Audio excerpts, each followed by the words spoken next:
Let's head back to the voicemail of Truth and Reason. How unfair to the fan base. If Haslam's plan is to get Arch Manning next year, what makes you think the Mannings would allow that kid to come to a dysfunctional franchise like this? They continue to be the joke of the league. You keep making the same mistake over and over again. How many more times do you have to deal with Deshaun Watson? The guy's a loser in every way.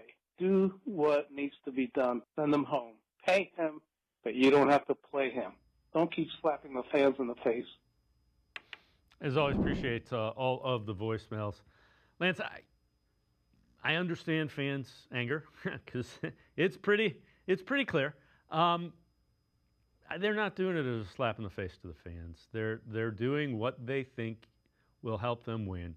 Relative to Arch Manning, the whole thing with Eli and the Chargers has been overblown.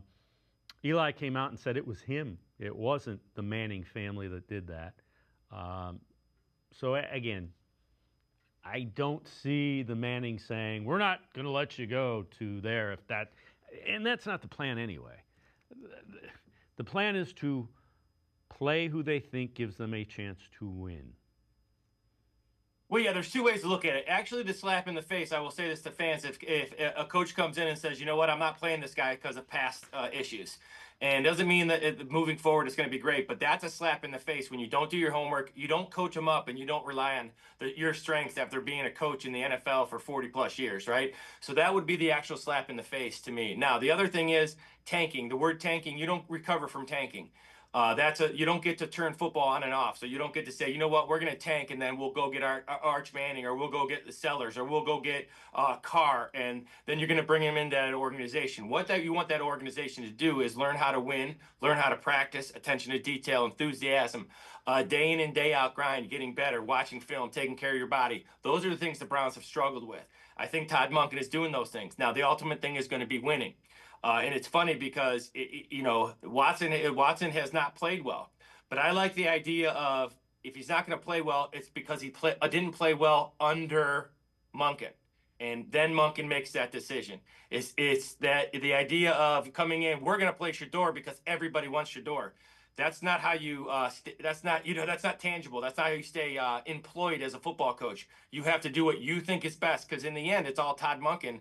It all rolls downhill on you as the head coach. So again, the true slap in the face would be, hey, if Todd Monken's making this call and he thinks that the quarterback he picked is right, then I think, for me, I'm backing that. Whether I agree or not, if it's his decision, I'm okay with that because he has the keys, he's earned it. And then we'll evaluate after. The other thing I would say is Todd Monken has to win games. If he wins 3 or 4 games, he might not be back for a second year. And here's the other thing.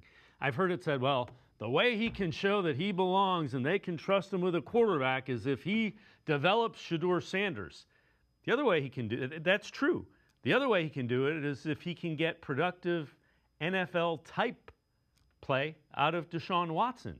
It doesn't have to be a young quarterback. If he can show that he can get quarterback play at a pretty high level, that's the guy you want with a young quarterback. Yeah, and the idea, the thing you always hear is sabotage. And if he only wins 3 games, he's not going to be back. And if they were to not allow him to make a decision and, so-called sabotage him, and you're going to play this guy because we want to pick, you're not going to win. It doesn't matter. You're not going to win. That's just not how football works at any level. I don't care if you're a high school coach or college coach. Football guys got to make football decisions. And sometimes those are wrong. That's why as coaches, we get hired to get fired, because we do make bad decisions. But they have to be your decisions, and you live and die with those decisions. That's why that guy gets hired. I always tell everybody, I go to school and teach, and then I watch film after school. These guys go to work. This is what they do. They watch film, they evaluate, they practice, they get better at their craft. This is what they do for a living. They're very good at what they do. Todd Monken's very good at what he does. I'm going to allow him. It doesn't mean he's going to be right, but I'm going to allow him to either succeed or fail. But I'm going to allow them to play a game and get into the season before I decide that he fails and he's automatically going to be fired. I'm going to let it happen first. It's like losing a game before you play it. I won't do it.